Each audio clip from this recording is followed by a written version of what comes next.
like to join my voice with the voice of the previous speakers and thanking the organizers for having such a wonderful meeting, and Temperley-Lieb in particular. So the work I'm going to tell you today is work that some of it has been published. One paper last year we published with Yacine Iklef, and two more papers which are ongoing. Another with Yacine Iklef, and another one with Alexis Langoremier in Ghent University. So I'm going to tell you about diagrammatic algebras, Temperley-Lieb algebras. We saw how they were defined in the previous talks. And here I'm going to focus on the case where we have periodic boundary conditions, which actually turns out to be a bit more complicated. And the first reason is that these algebras are infinite dimensional. So this is the outline of my talk. We'll see that, so the main motivations are going to show up in sections 3 and 4. So first I'm going to start by giving sort of an introductory section on affine and periodic Temperley-Lieb algebras. Then I'm going to talk in the second section about certain finite-dimensional quotients that we're studying that we call uncoiled affine or periodic algebras. And then sections 3 and 4 are going to be about how we can define fusion for these representations. Okay, so section 1. So we've already seen the definition of the usual Temperley-Lieb algebra, this one here, and now I'm going to define 3 such algebras. So the Temperley-Lieb algebra, we know that it has the identity, and then it has these generators E1 to En minus 1, satisfying these relations. Okay. Now when I want to put periodic boundary conditions, the first thing that I can do is add an extra generator E0. Okay, and then this one with only the identity and these E0 generators, I'm going to call it the periodic Temperley-Lieb algebra. And it satisfies the same relations here on this first line, with the difference that now I have to take I and j to be mod n. So for example, E0 and En minus 1 won't commute, they'll actually satisfy this relation here. And finally, the last one is going to be the affine Temperley-Lieb algebra, for which I'm going to add these 2 translation generators, omega and omega inverse. And then there's a bunch of extra generators, extra relations. For example, this one, we can see why this is called the translation operator, because I can use it to turn Ej into Ej minus 1. Okay, so these 3 algebras. So first we know that they can be defined both in terms of relations of generators and relations, which is what I'm doing here. But they can also be defined in terms of diagrams. So this will be on my next slide. But first, I want to emphasize 2 things. The first is that we have this subalgebra structure. TLN is a subalgebra of the periodic version, which is the subalgebra of the affine algebra, of the affine Temperley-Lieb algebra. Okay, and then out of these 3 algebras, only the usual Temperley-Lieb is finite dimensional, and the other 2 they turn out to be infinite dimensional. Okay, so diagrams. So here I'm drawing my diagrams on an annulus. Okay, and these are my diagrams for my different generators. So we see that n is this integer here. It's the number of nodes that I have on my inner perimeter and my inner perimeter and my outer perimeter. And so for example, the identity, its corresponding diagram is one where these n nodes are connected by these straight lines that connect every node to its friend on the inner perimeter. Okay, so omega and omega inverse would be the diagrams where these are shifted. And then these E generators, they would have these small arcs connecting J and J plus 1 for Ej. So very often you won't see the diagrams drawn like this. Instead, you're going to see them drawn like on a rectangle. On a rectangle that has periodic boundary conditions. Okay, so this means that from this diagram, there's this dashed line that I drew between 1 and n, and now I just have to cut it and then straighten things out, and I get these diagrams where some curves, they can go across this periodic boundary condition. If here they cross this dashed line, well here they warp to the right and reappear to the left. So I have 2 presentations for these diagrams. I'm going to call this one the circular presentation and this one the rectangular one. And in my talk, I'll be talking about both of them and switching between the 2. Okay, so how do you take products? So we've seen this for the usual Temperley-Lieb algebra. It's similar for the periodic version, except that now in my circular diagrams, well, when I draw E1 times E2, I draw E2 inside E1, and then I pull the strings, and then I get a new diagram, which is not one of my generators. But in general, my algebra will have very many diagrams. In fact, the affine Temperley-Lieb will have all possible diagrams. Okay? When I draw E2 squared, well then this time I have 2 copies of E2. We see that I have a loop, I remove it, put the weight beta, and I get beta E2, which was one of my relations that I had on the previous page. Okay, so for the affine Temperley-Lieb, what we see is that these we can have diagrams with arbitrarily many windings. Indeed, if I take my translation operator to the power of k, there's no way in my algebra to simplify this to something simpler. So this means that my curves, they can wind around infinitely many times, as large as k gets. Okay. The second reason why this algebra is infinite dimensional for n even is that I can create certain loops, like this one here, which are called non-contractible. So I took this complicated product of E generators, and I produced this diagram which looks a bit like a flower. And you see that I have this loop, which is not a loop like this beta loop, because it encircles the inner perimeter, and then I cannot remove it in the algebra. So for n even, I can produce one, but potentially even an arbitrary number of these loops. And then this is the second reason why this algebra is infinite dimensional. Okay. So in general, I just told you this algebra ATLN in terms of diagrams. So it's the connectivity diagrams that you can get all of them. So I have these objects, and any possible way of connecting the inner points and the outer points together with non-intersecting curves, they actually arise in my algebra. So my algebra, yes, it's infinite dimensional. What happens for the Temperley-Lieb algebra? Well, in this case, it's the subset of algebras of the affine TLN, okay, where it has no arcs that cross the dashed line. So this dashed line, the usual Temperley-Lieb, cannot have anything cross here. And indeed, then it's finite dimensional. You cannot get windings, and it cannot get non-contractible loops. So it's this finite algebra. And finally, what happens for the periodic one? So the periodic one is the one that has E0, E1, capital En minus 1, but it doesn't have the translations.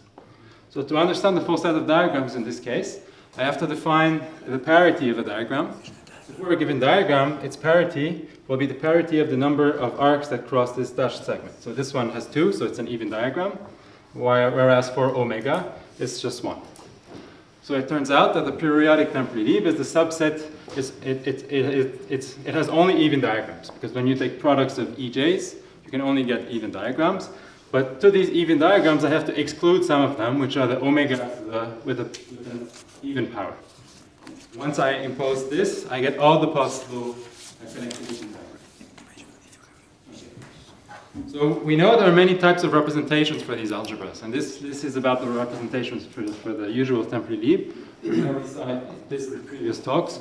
This is certainly the most famous representation, found first by Pasquier and Serre, and then the sum of these EJ generators is the XXZ Hamiltonian. So this is well known. There are other kinds of representations.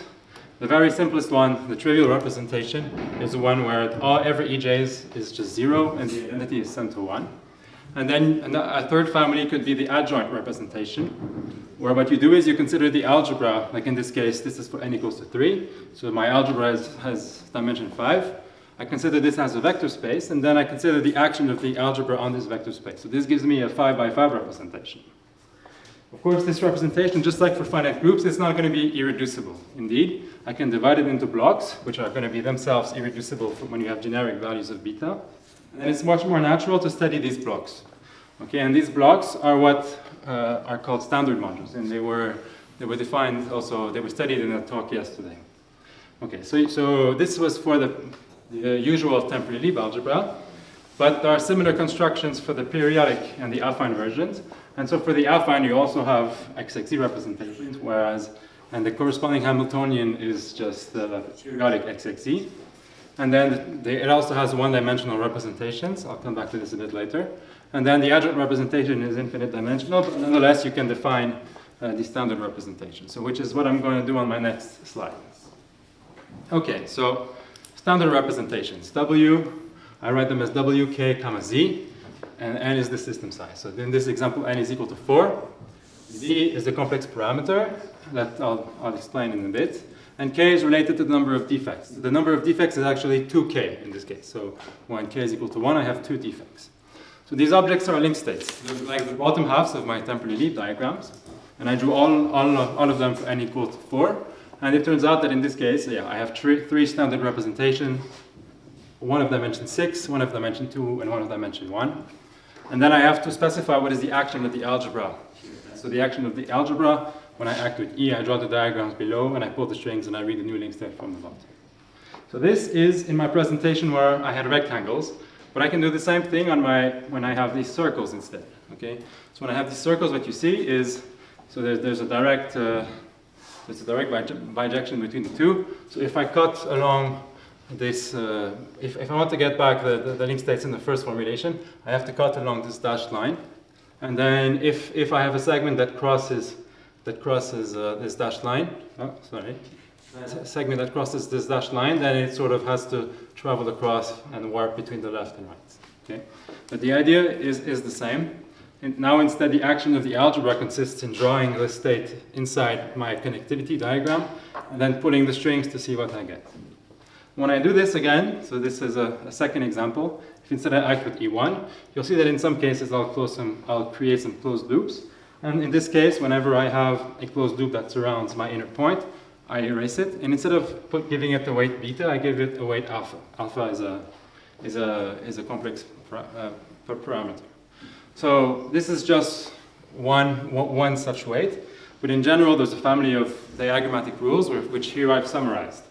So if I close just a regular weight that doesn't encircle this point, I get the weight beta. If I encircle the point, I get alpha. And alpha is z plus z inverse, which is this z here, this complex parameter. If I take two defects and connect them together, I get the weight 0. And then there's also something for the unwinding of defects. If a defect crosses this dashed line, I have to unwind it with the weight z or 1 over z, depending on which direction I have to operate this unwinding. Okay. So this is sort of the end of my introduction section.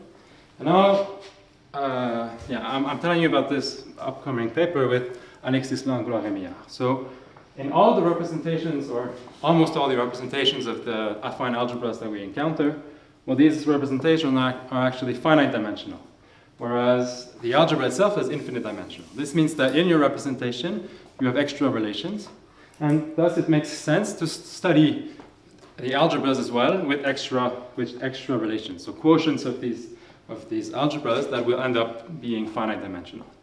And the construction ends up being a bit different when the system size is odd or even. And for this slide, I'll set the system size n to be odd. So these quotiented algebras, we call them uncoiled algebras. So this means that basically we're going to allow only finitely much winding. So indeed, uncoiled affine Temperley-Lieb is just the affine Temperley-Lieb, for which we quotiented by the relation omega to the n is equal to the identity times a number gamma, which appears here. Okay, so it's clear in terms of diagrams what we're doing. We're taking this diagram where everybody winds around and arrives at its inner location. We allow this to be unwinded at the cost of a parameter gamma. Okay. This was for the affine case, but what about for the periodic case? The periodic case didn't have omega, it only has these E generators, so we cannot take the same quotient. And instead we impose a different relation, which does something similar. So this relation is a bit more complicated, but in terms of diagrams it looks like this. We see that I again have curves that wind around, okay, but not all of them. This first one here, it doesn't wind around. So we have this sort of, the first curve at the top and bottom, it doesn't wind around. And what we see is it winds around twice. Okay, and then we can unwind this at the price of a factor gamma squared. And the reason I put a gamma squared is because it unwinds twice, and this is something that only occurs when n is odd. When n is even, it will only unwind once. Okay. So it turns out that with this definition, this uncoiled periodic algebra is a subalgebra of the uncoiled affine one. Okay. Okay. So what we found is that by imposing this relation, we indeed get a finite dimensional algebra. And there's a nice way to view this in terms of something called sandwich diagrams. So an object like this is a connectivity diagram, like the one I had before. So how is it constructed? So first, you see that this V is going to be a link state in my link state in my standard representation. So this is a link state that has 2k defects. Okay, and these blue strands, there have to be 2k of them. The same thing for W. This is also a link state, but it's drawn upside down. It also has 2k defects. And in the middle, what I do is I sandwich it with an element C, and C is an element of my affine algebra on 2k sides. So what we'll see in all cases, this C will either be the identity or a power of the translation. So by doing this, I do get indeed a connectivity diagram. And so this Sk of E is the set of all possible diagrams where C here is in a subalgebra of ATLN 2K. Okay, so why is this construction useful? This is useful because then I can give a basis for my uncoiled algebra. So here it's the basis for this UATLN. Okay, so okay, so there's a union over K of these sets like this, where the elements C, all the values they can take are omega to the R, where R is between 0 and 2K minus 1. Okay, so that's nice, because these are actually all finite dimensional sets, and I can thus compute the dimension of the algebra this way by just summing over the values of K. So this means that, yeah, so K, this means that I can have 1 defect, 3 defects, n defects. So I have to sum over the dimensions of these, which are known, okay, from this construction. And then, so we get the sum with binomial coefficients squared in a 2K, which we can simplify. And then we get a nice formula in terms of a binomial. So we know what the dimension of this algebra is. And it actually turns out that these algebras, we showed that they enter a family of algebras called sandwich cellular algebras, which were actually introduced recently. And these are actually generalizations of the cellular algebras of Gramenlehrer, of the cellular algebra. So if we draw some comparisons with the other algebras, like the usual Temperley-Lieb algebra would be like the empty sandwich, where C can only be the identity. If instead I look at the affine algebra, well, we can also write all diagrams like these sandwich diagrams, but the difference is that the powers of omega that I can put here will be unbounded. It can go from minus infinity to plus infinity. Thus, my algebra for the affine one is infinite dimensional. Okay, so once so now I should tell you what happens for n even. Why is it different? And there's a subtlety, and the subtlety comes from the fact that just in the affine algebra, we have this relation that we can show. Omega to the n times E is equal to E. And I can show this in terms of the relations satisfied by my generators. This capital E is E1, E3, capital En minus 1. In terms of diagrams, it's very easy to see. So this is my capital E, and when I act with my translation to the power n, well, everybody just returns to its original spot. And then, so this relation is then satisfied. So now if I try to study an algebra where I take a quotient relation, and I want to set omega to the n to be equals to the identity times a constant, well, it seems like I need to fix this constant to be equal to 1, otherwise it doesn't work. But in fact, there are two things that I can do. And in this case, for the uncoiled affine algebras, I'm going to define two families, labeled by 1 and 2. And the first one I'm doing exactly this. So I'm quotienting out by omega to the n is equal to 1, which works with this relation. And then I have a second relation that produces my non-contractible loop. So E omega E is equal to alpha E. Okay. This is the first kind of uncoiled algebra that I can define. But I can do this another way, by imposing the relation that omega to the n is gamma times the identity, but then setting E equals to 0. E equals to 0 means that this diagram in my algebra, it is absent. I don't allow this diagram. And likewise, any diagram that has no through lines, I set this to 0. Okay? And this also gives me a well-defined finite dimensional algebra. So with these algebras, of course, here I told you how they were defined for the affine Temperley-Lieb algebra, but we've also defined the periodic ones, for which there are also two families that take these names. And with this, we use the machinery of sandwich diagrams to compute the dimensions of these algebras and show that they are sandwich cellular, like for n odd. So now so an important element of the algebra for the usual Temperley-Lieb are these Wenzel-Jones projectors. And what I want to show you now is how we're able to compute them, to construct them for my uncoiled affine algebras. So here I've written for the usual Temperley-Lieb the first three, so they're elements of the algebra. And in general, they satisfy a recursive definition. Okay, and with this, you can show that they satisfy these relations. So first, they're indeed projectors, and then they annihilate the EI generators. Okay. So these objects are useful both in physics. So whenever you start with a loop model and you want to construct like the higher spin, the fused loop models, then you need to construct these elements. And then in terms of the representation theory, they're also quite nice objects because Pn for TLN is actually a projector that projects on the trivial representation. Okay. So for a while I've been thinking about how can we construct these objects for the affine Temperley-Lieb algebra, but this is complicated because this is an infinite dimensional algebra. So here what we're doing instead is we're constructing them for these uncoiled algebras which are finite dimensional, and here we managed to find a complete construction. And the first thing to look at are the standard representations. When we had ATLN, we had these standard representations, and Z was a complex parameter that could take any possible value. Here, instead, what we're doing, when we have the uncoiled algebra, the extra relation, they actually impose that Z can only take a certain set of discrete values. Okay, so they depend on gamma, on k, which is the number of defects, 2k, which is the number of defects, and an extra integer r that runs between 0 and 2k minus 1. Okay, so with this means that when I set k is equal to n over 2, I have exactly n defects, and in this case I don't have a unique one-dimensional standard representation, but I have n of them, which are labeled by this number r. And our construction builds these projectors q and r for all values of n and r. And so here I've drawn an example when n is equal to 3. So we see that our projector here is a sum of 4 diagrams that involve actually the Wenzel-Jones projectors for the usual Temperley-Lieb algebra that I showed on the previous slide. And then I sandwich them around certain connectivity diagrams, and they have overall constants. And the idea behind this is that, well, if we go back to what we had for the Temperley-Lieb algebra, well, this construction relied on the fact that the Temperley-Lieb algebra on n sides has a subalgebra, which is the Temperley-Lieb algebra on n minus 1 sides. And this is how these are constructed, actually.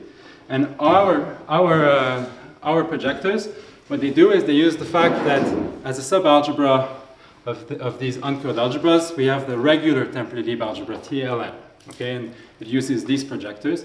And we have a general construction as a sum of these diagrams, which are 2 projectors sandwiching a sandwich diagram. And then there are some constants that arise. And what we managed to do is to compute these constants generally. Okay. And yeah, so here I've exposed how it works for n odd, but we have the same thing for n even. Okay, so now we get to the second part of my talk, which is based on the work with Yasin Iklef that we published last year. So how do we take standard representations and glue them together to create their fusion?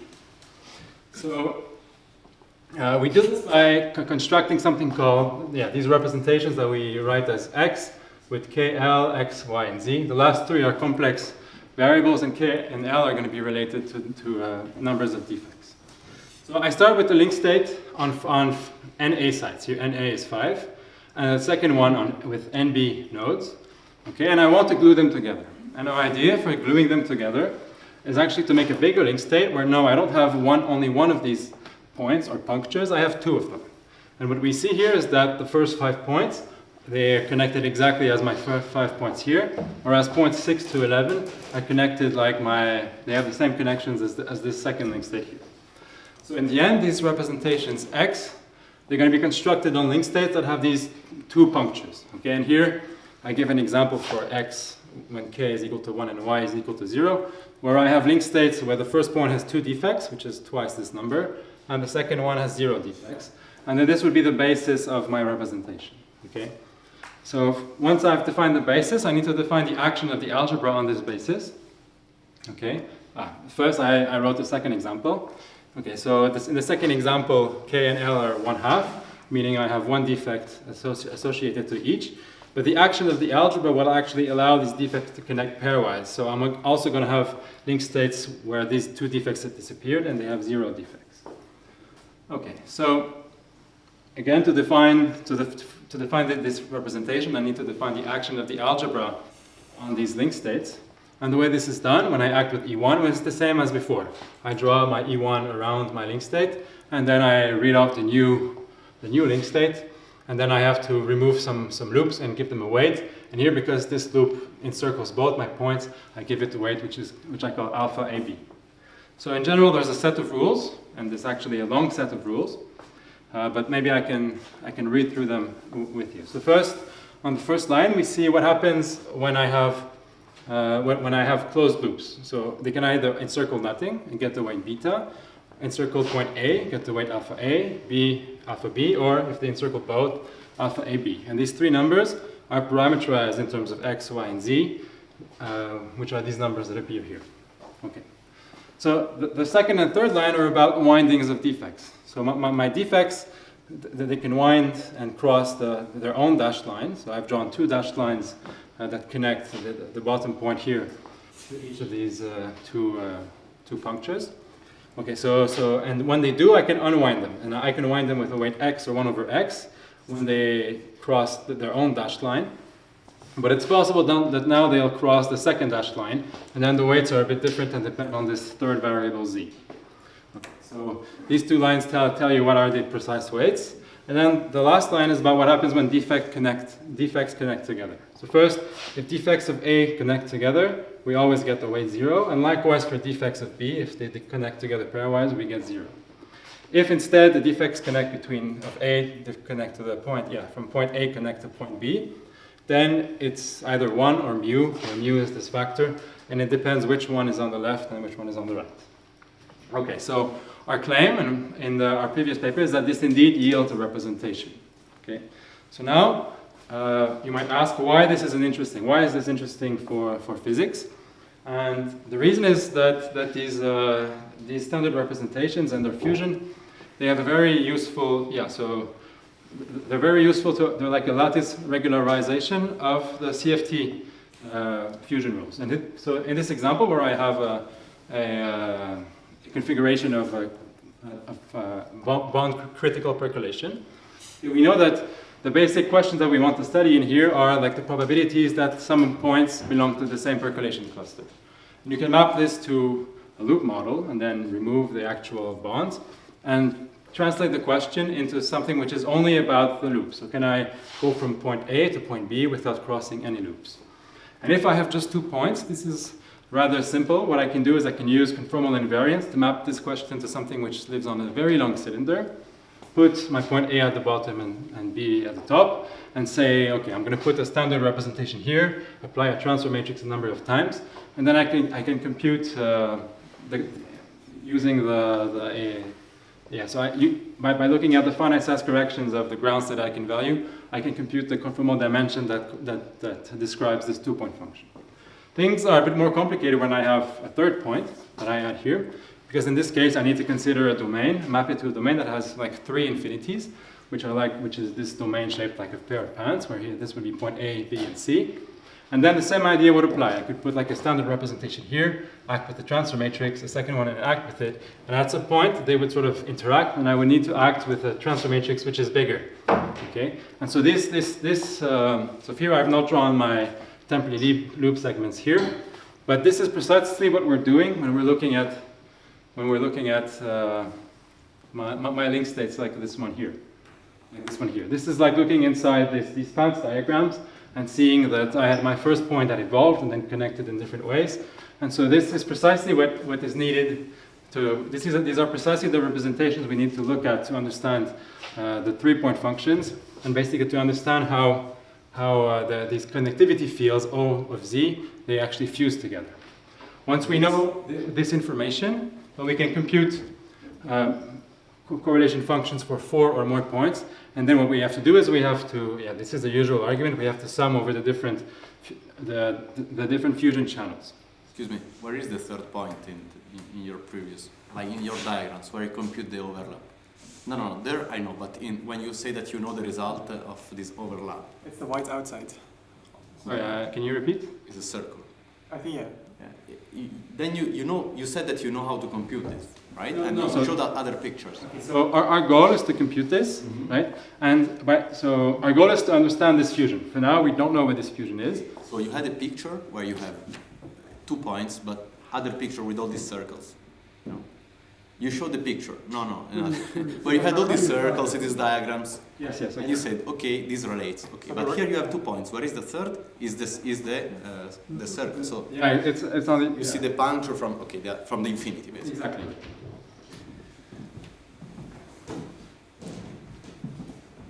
By the way, in terms of your rectangular diagrams, or I forget what you call them, so if we don't draw them as circles, but then this fusion looks like we have a periodic picture and another one, and we just put them next to each other to obtain a new periodic picture. Is that right? So I think like a rectangular diagram is like drawing it here and drawing it here. And when I add the third point, I would have to draw them on this pants-like geometry.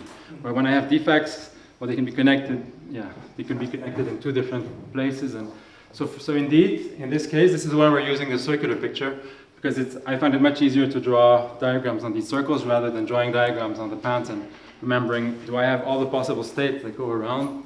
It's easier to draw them like this, but in LaTeX it's usually difficult to draw these diagrams on circles. So our goal here is to actually understand how this fusion product works for our representations, because this will tell us what are the values of mu that we have to sum over, basically.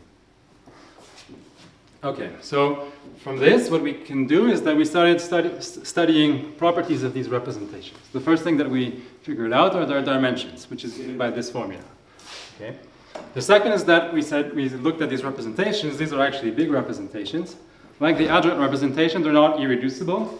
And instead, we studied its decomposition. So whenever beta and z are generic, so the w's are irreducible standard representations, and these x they decompose as a complicated direct sum.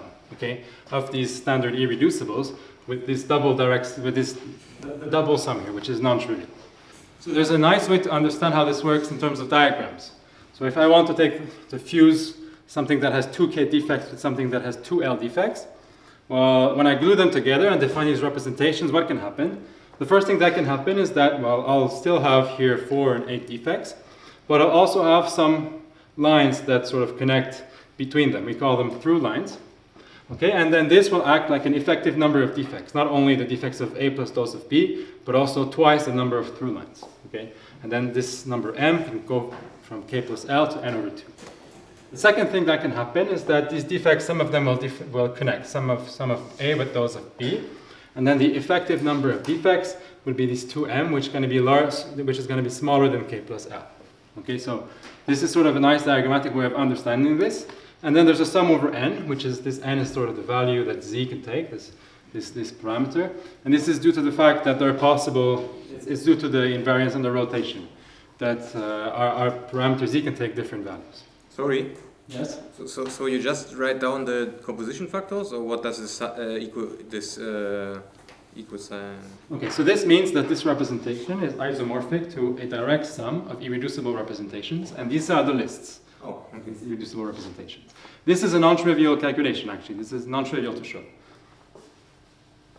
Okay, so once so this was the result of our first paper, and when we put this out, so what we argued was that actually these representations with 2 marked points, k and l, related to the defect numbers, and these 3 complex parameters, they were like a good candidate to define the fusion of 2 representations. So I have a standard one, which depends on k and x, another one, and when I fuse them, what we saw is that I have this extra parameter that shows up. And this extra parameter should be understood like a fusion channel. It can take different possible values, and the full fusion product, well, what we need to do is actually to sum over all possible values of z. And in this case, these values of z, they can be any complex number. So this, if you've only done rational unitary CFT, you always have a sum over fusion products, which is over a discrete number of values. But here, this is like a continuous sum, for which, of course, we don't have multiplicities. Okay, so we don't know what these are, but these are all the possible channels that we need to sum over. With this definition, we can show that this fusion product is actually commutative. But now there were many open questions. So, and here are 4 of them. So first one, is this the only way of defining representations with 2 marked points? Okay. Is this the only one? Second question is, can we give an algebraic definition for this fusion? The third one, can we define fusion for other representations? For now, we've only defined fusion of these standard representations. And finally, are these fusion products associative? And these are all questions that I'll try to comment on, or some of them to answer, in the next slides. So first, is it the only possible way of defining fusion, of defining representations with 2 marked points? And the answer is no. And we ended up finding another way of doing things, where the rules are slightly different. Okay. And perhaps the first reason why it's different is because here you see that when I have a defect attached from A to A, well, this will be 0, except if it encircles the other point, where then we allow this to happen. Okay, so this is the first reason. The first line is actually exactly the same as what we had before, and the second line is about what happens when a point winds and crosses this dashed line. And now the difference is that there are only relations when it crosses its own dashed line, but not the other one. And so for this, there's no relation that allows us to simplify. And instead, there are these extra relations that say what happens when you take one point and wind it around 360 degrees around the other point. And it involves two constants mu and nu, which are related to x, y, and z. I have not written it here on this slide. But so what we find is that this is also a well-defined representation of the affine algebra. We computed the dimension, and they turn out in general to be bigger than the x representations. Okay, they are bigger, and then what we managed to do, so I won't present it here, but we managed to study the decomposition like I did before. How does it decompose? Like I had just before here. How does it decompose in terms of sums of irreducible representations? And it turns out that there are more terms. Okay, so there's indeed a second way of doing things, at least a second way. Is it possible to get the x's from these y's? Is it possible to get the axis of these y's? Yes, I think the x's are always submodules of the y's. Or maybe they're actually, okay, so maybe not submodules, maybe quotients. But in terms of the decomposition, the y's have more terms, basically. So, but yeah, so. Okay, so this is sort of an answer to the first question. And now the second question is it possible to give an algebraic definition of this fusion? There are more questions. Can there be more other representations still? You could come up Possibly. with. Okay, right. Possibly. We've just found the second candidate, okay? And I'll explain why we studied the second, we searched for a second candidate in a bit. So is there an algebraic definition? Well, such a definition was given for the usual Temperley-Lieb algebra. And in this case, where you want to fuse two representations, arbitrary ones v and w, and you start by taking their tensor product. And then when you want to act with the full algebra, okay, with TL NA plus NB, well, you can act on this, but then you have this tensor product for the subalgebra, which is the subalgebra of this TL NA plus NB. And only if the element belongs to this algebra can you move it across and act it here, and otherwise you cannot. And it turns out that this is a correct algebraic definition of this fusion for the usual Temperley-Lieb algebra. And then there were attempts of generalizing this, at defining fusion. Some of them, so there were two attempts, one of them by Ganudinov, Salar, and Jacobsen, and the second by Bertet and Saint-Aubin, who tried to adapt this for ATLN. And here what we have is that for our way of doing fusion, we don't know yet how this should be done, okay? And so perhaps one idea would be the following. So we take two arbitrary representations of ATLN, but then we sort of consider them as representations of just TLN. And this is why here, this tensor product for the subalgebra is not for ATLN cross ATLN, but just TLN cross TLN. And then we act on it with the full affine algebra. So is this a good candidate for fusion? And the answer actually is no. It's not a good candidate, because this algebra is infinite dimensional. So the resulting representation will always be infinite dimensional. This is not what we have. We have finite dimensional representations. But the second possible candidate is the same thing, except that here we act with the uncoiled affine algebra that I defined in the first section. And this will certainly give us finite dimensional representations. So now the question is this does this reproduce correctly what we found on what we defined with the diagrams? Well, this is not sure yet. We don't know yet. But this is definitely an interesting candidate for defining fusion in an algebraic way. Okay. So this leads me to the last part of my talk, which is what happens when I want to do fusion between standard representations and other types and irreducible representations. And so to talk about other kinds of irreducible representations, I need to tell you more about the representation theory of these standard representations. First, I'm always keeping Q to be generic, so remember beta is minus Q minus 1 over Q. And then from the work of Graham and Lera, we know that when Z is generic, then this representation will be irreducible. But there are some non-generic values where Z is fixed to epsilon, as epsilon is just a sign, and then Q to some integer power, okay? So when this happens, your representation W turns out not to be irreducible. Indeed, because we have some homomorphisms that you can define that map into this standard representation. Okay, so these homomorphisms are defined when you have k legs, 2 k legs, the other one has 2 m legs, which is with m larger than k, and then the values of say z and y, they have to be fixed to very special values. And then knowing this, we know the structure. The structure is described by this Loewy diagram. Okay, where here I have a submodule that we call the radical submodule, and then we have a quotient module, okay, denoted by Q, and it turns out that this quotient module is not itself a submodule. So this is a representation that is indecomposable yet reducible, a bit like we had in Jules' talk when he was talking about EQSL2 some days ago. Okay.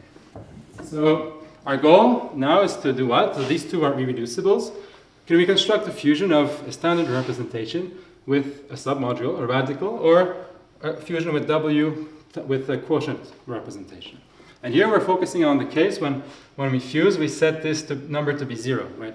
So this is a number of legs for my radical, and the number of legs for my quotient, and the other one, the standard module we're fusing with, we're leaving k to be free, right? And so here we have this m, which is an integer, and here I'm going to present the first case, the simplest case, when m is equal to 1.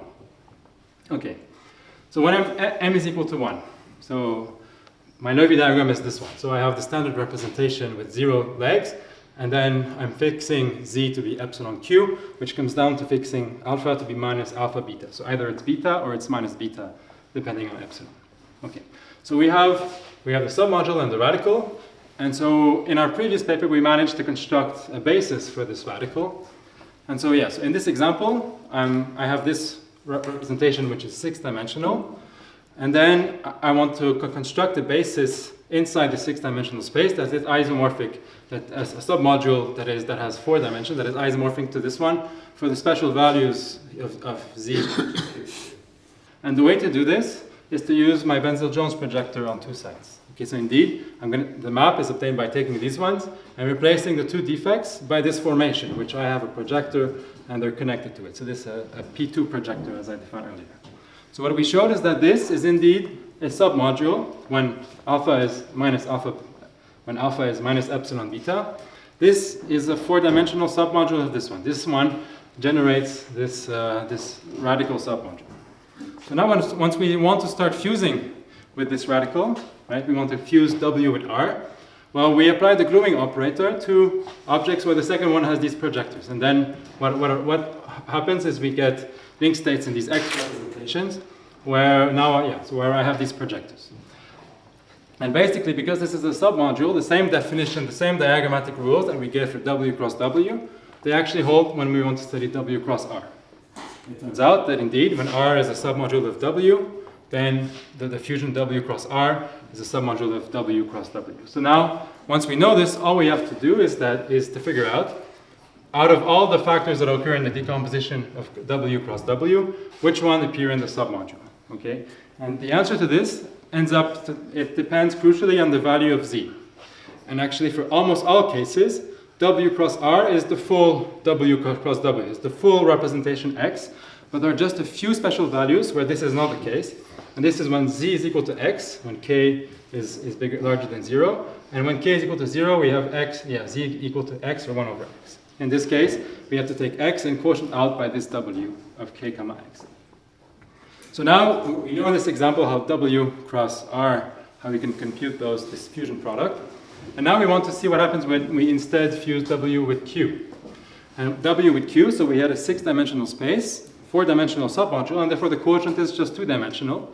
This is the basis. It's the set of all link states where the dashed line doesn't cross any of the segments. So in this representation, you have to impose an extra quotient relation, which is this one, that basically when you have a curve, you can commute it across the marked point at the cost of a potential sign. Okay? So with this, we can also define the fusion of W cross Q. It's defined as before, but with this extra relation. And when we do the calculation properly, we find that W cross Q, in almost all cases, is actually equal to 0. So what does it mean for it to be equal to 0? It means that this W cross Q with this rule, it doesn't lead to a representation of my affine algebra. There are some rules which are violated.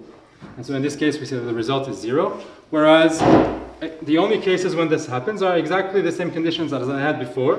And in this case, it gives me W x comma K comma X.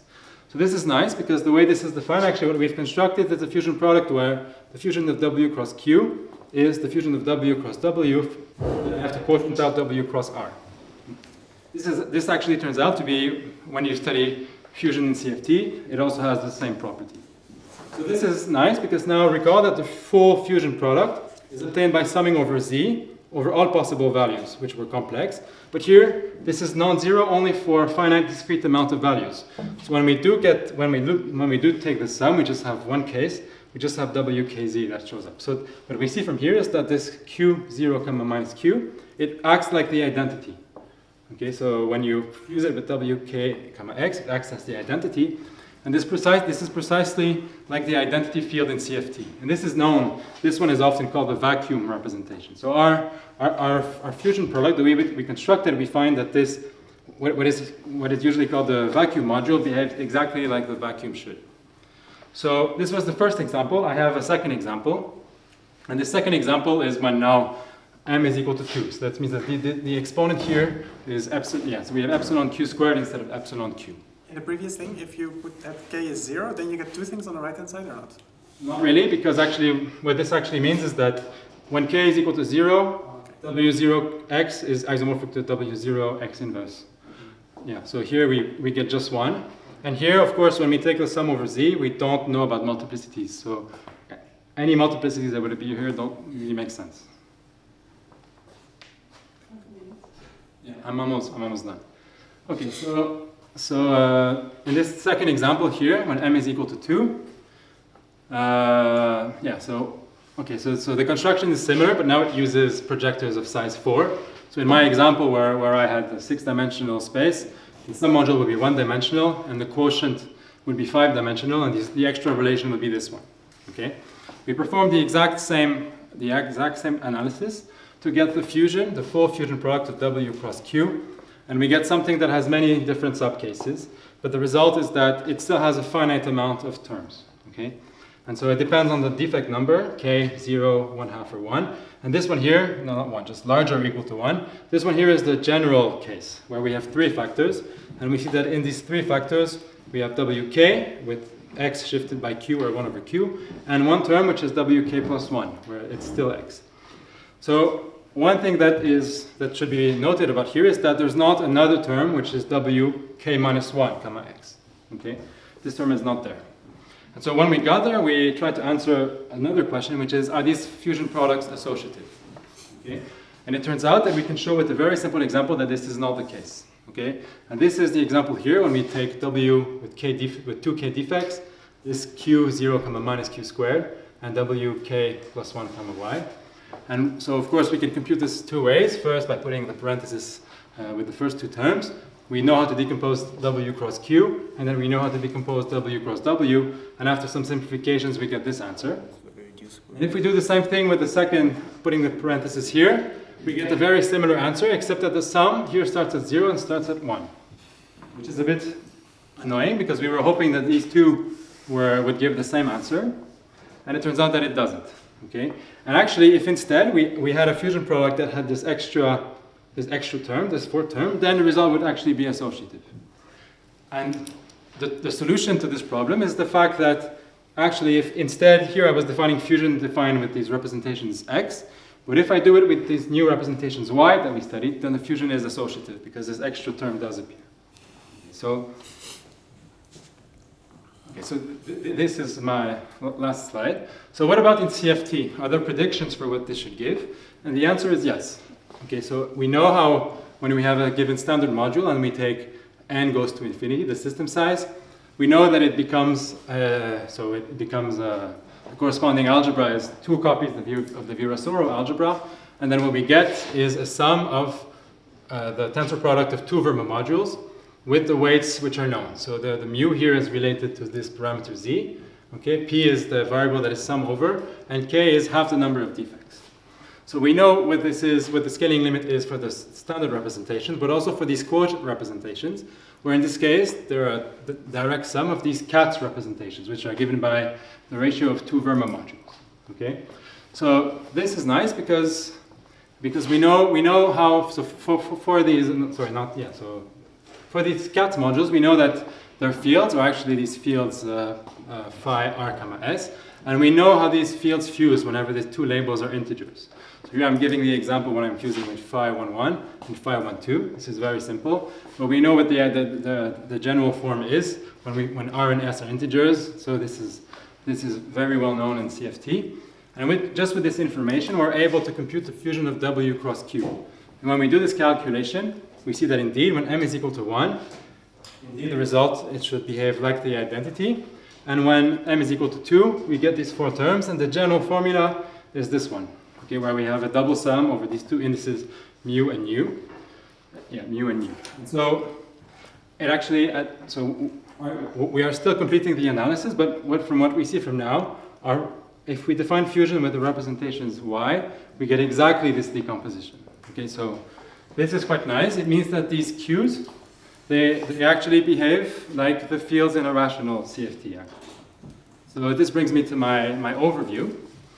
So what we did, what I showed in this slide was that in this talk was that first we studied these periodic and affine Temperley-Lieb algebras, then we defined finite quotients that we called uncoiled affine and periodic algebras. Okay? And for these algebras, well, we computed their dimensions, but also constructed the Wenzel-Jones projectors. And finally, we were able to define associative fusion products that we called y, k, l, x up until w. And then this is defining fusion for the affine algebra, but then it turns out that they satisfy precisely the rules that are expected from CFT. And so finally, the last point is something that still has to be done. We need to see if the algebraic definition of fusion that I gave is associated with the ones that I defined with diagrams. So thank you for your attention.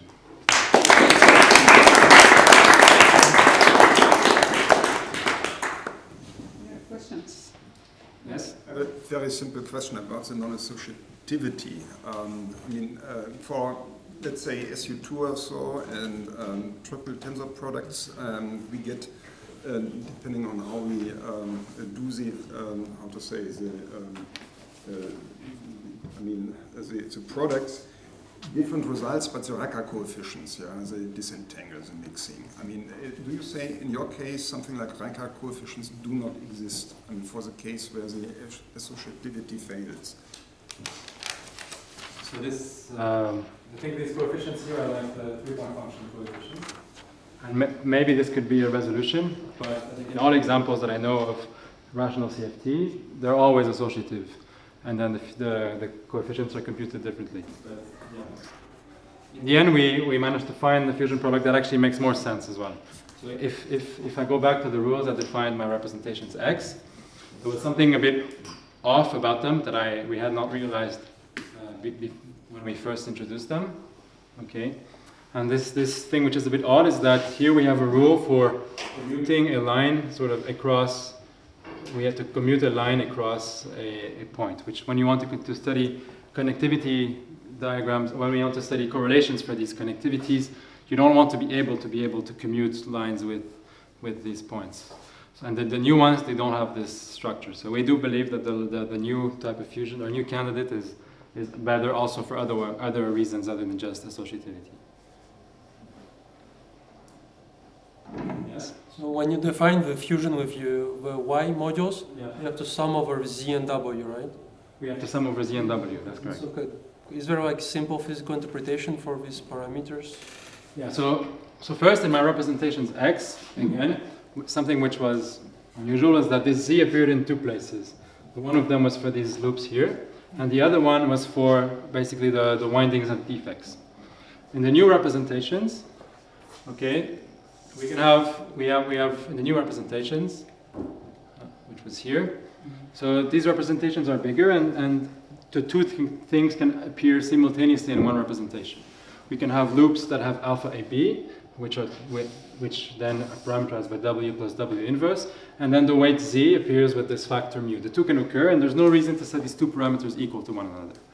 Previously, in a given representation, only one of the 2 would occur, either these alpha ABs or Zs because of the twist of the defects. Can you calculate 3-point functions in conformal field theories in this way? Well, this is the whole point, and this is sort of the first step. But we're hopeful that at some point it might lead to that. Yeah, but I think at the moment this is not known.